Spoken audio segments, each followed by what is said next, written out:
Movie की शुरुआत में दिखाया जाता है कि फ्यूचर में जुपिटर के थर्ड मून यूरोपा 1 पे मैराकॉप मैनकाइंड की पहली दुनिया से बाहर की कॉलोनी की कंस्ट्रक्शन शुरू करता है। यूरोपा 1 और पृथ्वी के बीच में स्पेस स्टेशन पेंजिया को फ्यूलिंग स्टेशन बनाया गया है।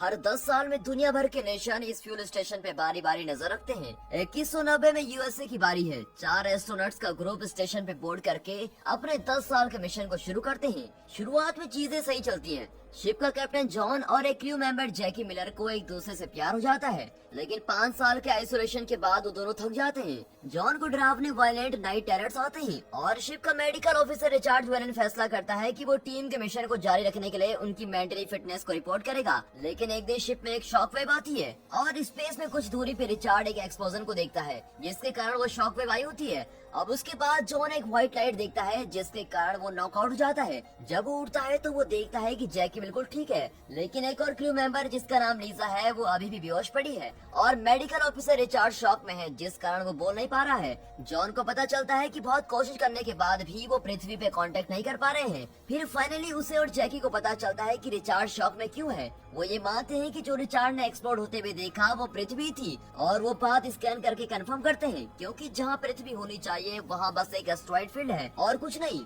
कुछ टाइम बाद फ्यूचर में बूढ़ा जॉन स्पेस स्टेशन तक अपना रास्ता तय करता है। तभी वो एक खून से छपा हुआ हाथ का इम्प्रेशन शीशे में देखता है। फिर कंप्यूटर उसे सतर्क करता है कि एक कॉमेट दिखाई दिया है और वो किसी चीज को सर्च करते हुए स्कैन करना जारी रखता है। अब प्रेजेंट टाइम में वो टीम पृथ्वी से कांटेक्ट करने की कोशिश कर रही है, लेकिन 62 घंटे के बाद भी उन्हें कोई रिस्पांस नहीं मिला है। बाद में लीसा उठ जाती है, पर वो अभी भी खतरे में है। डॉक्टर को उसे कोमा में डाल के ऑपरेशन करना होगा ताकि उसके दिमाग से प्रेशर हटे। अब उसे बेहोश करने से पहले वो झूठ बोलते हैं कि उन्होंने पृथ्वी पे कांटेक्ट कर लिया है और उसकी मदद करने के लिए लोग आ रहे हैं, लेकिन रिचार्ड के ऑपरेट करने से पहले ही उसका खून बहने लगता है और वो टेबल पे ही मर जाती है। अब दिखाते हैं कि फ्यूचर में जॉन आवाजें सुनते हुए फिगर्स देखते हुए स्कैन करना जारी रखता है और सिग्नल भेजता है। अब प्रेजेंट टाइम में वो शॉकवेव के कारण जो डैमेज शिप को हुआ है उसको देखते हैं। अगर उन्होंने किसी सोल्यूशन को नहीं निकाला तो जल्दी पावर और लाइफ सपोर्ट खत्म हो जाएंगी। अब रिचार्ड सोचता है कि उन्हें इस चीज की परवाह भी क्यों करनी चाहिए, क्योंकि धरती तो जा चुकी है। लेकिन जॉन और जैकी उम्मीद नहीं छोड़ते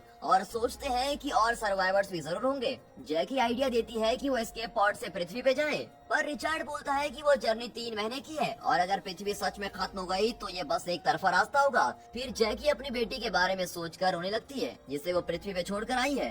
बाद में जैकी एस्केप पॉड को खुद अकेले लेके जाने की कोशिश करती है, तभी वो खराब हो जाता है। अब जॉन उसको बचा लेता है, पर वो पॉड को खो देते हैं। 3 महीने गुजर गए हैं। शिप के सपोर्ट सिस्टम खत्म होके बस 55% रह गए हैं। अब रिचार्ड खुद से बातें करना शुरू करता है और जैकी अपनी बेटी की पुरानी वीडियोस देख के बहुत ही ज्यादा दुखी होती है। लेकिन जॉन हर तरह से सरवाइव करने के रास्ते ढूंढने में लग जाता है। वो जैकी से पूछता है कि वो ज्यादा ऑक्सीजन को कैसे बचा सकते हैं। वो सजेस्ट करती है कि वो लोग एक कंट्रोल एक्सप्लोजन करें, जिसमें पेंजे के 2 स्टेशन को अलग करना है और उस तरह से शिप को बस एक को रिप्लेनिश करने पे ध्यान देना होगा और उनके पास सांस लेने वाली हवा की बहुत सप्लाई होगी। लेकिन ये एक रिस्की मूव है जिससे उन सबकी जान भी जा सकती है। जब जैकी ये आइडिया रिचार्ड से शेयर करती है तो वो बहुत ही पैसिमिस्ट तरह से रिप्लाई देता है और बोलता है कि पृथ्वी वापस जाने का कोई फायदा नहीं है, सब लोग और उसकी बेटी भी मर चुकी है। अब दिखाते हैं कि जॉन रिचार्ड से मिलने जाता है, जो अपना आपा खो रहा है और उसको ऐसी चीजें दिख रही है जैसे उसकी बीवी जिसे वो घर छोड़ के आया है, और उसे विजन आ रहे हैं कि उसकी बीवी उसको घर आने को बोल रही है। और इसीलिए जब जैकी और जॉन सो रहे होते हैं तो रिचार्ड एयरलॉक से बाहर कूद जाता है।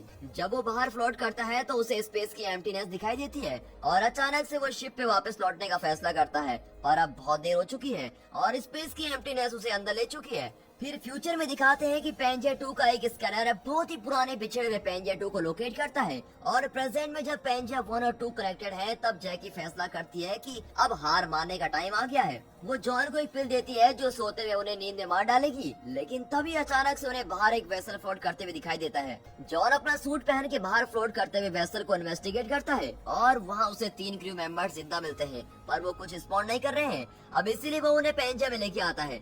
जब वो उठते हैं तो जॉन कैप्टन डैन एनस से बात करता है डैन और उसके आदमी थॉमस और विंसेंट इंटरनेशनल स्पेस स्टेशन पे थे जब वो शॉक वेव द्वारा तबाह हुआ था, इसीलिए मजबूरन उन्हें वेसल में बैठ के पेंजे की तरह भागना पड़ा। इतनी थोड़ी सप्लाईज के साथ वो बहुत मुश्किल से वहाँ जिंदा पहुँचे हैं। वो बोलती है कि उसे पता नहीं पृथ्वी को क्या हुआ, पर वो सजेस्ट करती है कि वो लोग यूरोपा जा सकते हैं जहाँ 2 सालों से कोई क्रू नहीं गई, पर वहाँ जितना काम हो गया है उसके साथ ही रहा जा सकता है। फिर फ्यूचर में दिखाते हैं जॉन रेडियो से पेंजर 2 को कॉल करता है। कुछ सेकंड्स के लिए एक टूटी फूटी आवाज आती है, फिर जॉन पास्ट के विजन में खो जाता है और फिर प्रेजेंट में जॉन और जैकी बाकी सर्वाइवर से खाने पे मिलते हैं और उन्हें शिप दिखाते हैं और वो उन्हें कुछ दिन में पेंजिया 1 के 2 से अलग करने के प्लान के बारे में भी बताते हैं और कैसे उसके बाद वो यूरोपा के लिए चल सकते हैं। अब जीने की नई उम्मीद मिलने पर वो लोग जश्न मनाते हैं। जैसे ही जश्न खत्म होता है, जैकी कमरे से बाहर जाती है और जॉन को एहसास होता है कि डैन काफी कुछ जानती है, पर वो बता नहीं रही है। वो उसे पृथ्वी को क्या हुआ बताने को बोलता है। दूसरी तरफ जैकी अपने कमरे में कैलकुलेशन देख रही है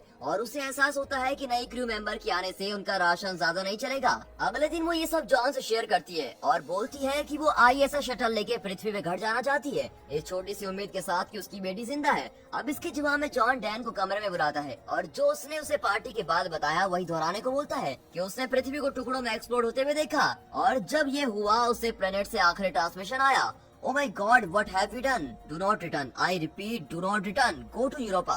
उसके बाद डैन की क्रू ने शिप की लाइफ सपोर्ट को जांची और उसे सेम चीज का एहसास हुआ जो जैकी ने की है। 5 लोगों के बीच सप्लाई बांटने पे यूरोपा जिंदा पहुंचने का कोई चांस नहीं है। विंसेंट एक छुरी लेके इस बात पे इंसिस्ट करता है कि उन्हें खुद जीने के लिए बाकियों को मारना होगा। थॉमस बताता है कि ये पहली बार नहीं है। विंसेंट ने क्रू के 2 लोगों का कत्ल किया था क्योंकि उनके पास ज्यादा सप्लाईज नहीं थी और तभी वो लोग ISS में यहाँ पहुँचे हैं। जब डेन उसे दोबारा कत्ल करने से रोकती है तब उसे भी मारने वालों की लिस्ट में शामिल किया जाता है। अपने कैप्टन को मारने के बाद विंसेंट और थॉमस जैकी और जॉन पे अटैक करते हैं और लड़ाई में जैकी किसी तरह थॉमस को मार देती है और जैकी पेंजिया 2 और जॉन पेंजिया 1 पर है और तभी विंसेंट एक्सप्लोजन ऑन कर देता है जिससे 2 स्टेशन सेपरेट हो जाते हैं, जिससे जॉन और जैकी भी अलग हो जाते हैं। फिर जॉन विंसेंट को एयरलॉक से बाहर कर देता है। फिर वो इंटरकॉम से जैकी की आवाज को सुनता है कि वो उसे शटल में जाने को बोल रही है कि वो उसको रेस्क्यू करे इससे पहले कि पेंजे के 2 टुकड़े हो जाएं। अब शटल खराब है तो उसको ठीक करते हुए उससे बात कर रही है जब तक सिग्नल है और जैसे ही सिग्नल जाता है तो उसे नहीं पता कि वो उसको सुन भी रही है या नहीं, पर तभी वो उसे मैसेज भेजता है कि वो उसको जरूर ढूंढेगा।